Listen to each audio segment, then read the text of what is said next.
This is how to blur someone's face in Capcut. It will look like this. First thing, grab your video and drag it to the track. And I want to blur this woman's face. The video looks like this. And now we want to copy and paste this clip. And now we have two clips right here. Click on upper clip and search for effects. Now we want to find blur effect. Click on lens and search for blur. It is right here, and grab it and drag it to the second clip. Now click on blurred video and on the right side click on the mask, and I'm gonna use circle and now adjust it. It will look like this, but we are not finished yet. As you can see, the blurred circle is not moving, so click on your blurred clip.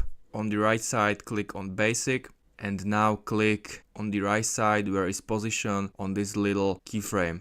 And now I'm going to play the video, stop it and move blurred circle to her face. And now repeat it. When she moved, just press stop and move it. That's it, it will look like this. She's not moving much, so it's easier to keyframe it. And this is the easiest way how to blur somebody's face. If it helps, let me know. See ya next time.